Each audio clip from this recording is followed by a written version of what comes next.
in the World Cup, and Maradona is taking his Argentina against South Korea. Very interesting match this, because both teams won, and a win again now, they are through. Yep. Yes, whoever, it's a tremendous incentive for either team, isn't it? A win for either one, and they're definitely qualified. Yeah. And for me, then that's interesting because Maradona, is he going to start thinking about rotating some of this squad? He's got an embarrassment of riches up front. I can imagine a scenario if Argentina were sort of leading this game comfortably after 60 minutes that he would definitely look to take some of his people off to protect them. But I think he'll start with his strongest 11. There's too much at stake at this stage. Yeah, I mean, South Korea were impressive against Greece. I don't know if it was because Greece was so bad, but you know they were attacking and exciting. And he can't take any chances, I don't think. He doesn't want to get caught out, 1-0 down and pushing out to score the goal. Because back home in Argentina, it's a disaster if they would lose. Yes, indeed. And Korea are capable. Korea is capable. And they're a big prize. Yeah, 950 starts on Korea, 140 on Argentina here. Yeah. So they are quite massive favourites. No, they'll definitely be no chances taken by Argentina. But it will still be a tough game, no matter what team they put out. Exactly. Greece, Nigeria, also two teams that are in desperate need of a win. They must win here. Well, they both lost their first game, so it's become a must-win game, hasn't it? And I thought Nigeria looked pretty good against Argentina. I really was genuinely impressed with them. I thought they pushed. Argentina probably should have won the game a little bit more comfortably than 1-0, but I was impressed by them. They looked organised. Yes, they were. Whereas, to be honest, the Greeks, I don't know what's gone wrong with the Greeks, but they looked an absolute rabble.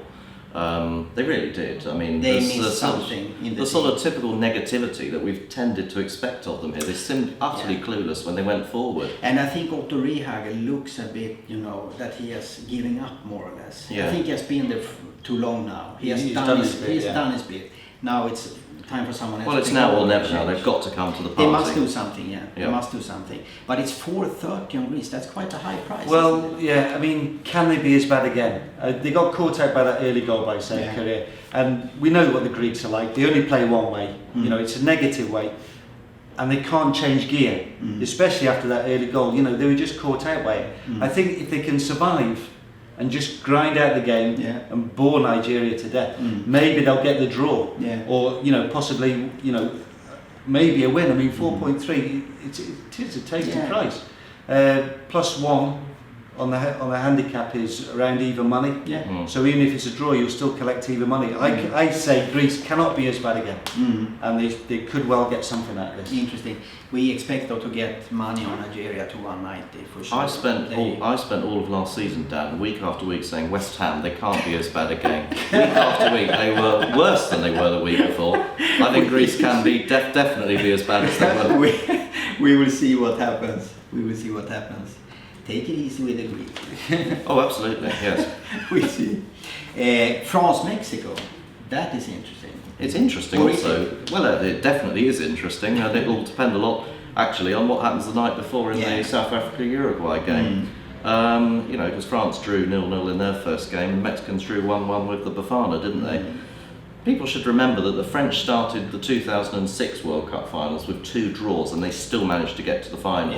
So this is a cagey group, and who's to say that all 4 of these first games won't end in draws? Could happen, I was one thing that would really concern me was that against Uruguay, the French had 18 shots on target, and their sort of conversion rate absolutely appalling.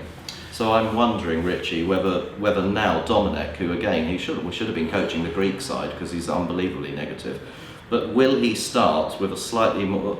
I would go with Malouda personally, and possibly is he going to start with Henry? I think he's got to do something to shake up that side because they simply looked very disinterested in their first game. But I like Mexico against South Africa. At least the first 20 minutes they played really well, and also they did, and they pushed on and well deserved the draw. I mean, even if they'd have won, you'd have said, well, that's fair enough to be honest. But I mean, they both want to win. If it's a draw in the South Africa game before, the day before, they'll both be wanting to win this, and then they're through. So I mean, France have. You got the stats, they won 5 out of the last 6 against Mexico. Well, recent results against are fantastic. Yes, the French are unbeaten in 6 games against the Mexicans, and Mexico have conceded goals against European opponents, 7 in the last 3 times they've met a European opponent. And I think Ribery, he could certainly get a lot more freedom of the pitch against Mexico than he did in the first game. I can see him causing a lot of problems for the Mexican defence. 220 on France, 350 on Mexico. So you place your bets, and we will check on Maradona when he takes on South Korea. We see what happens. Thank you, guys. Cheers, Dan. Cheers. Thanks.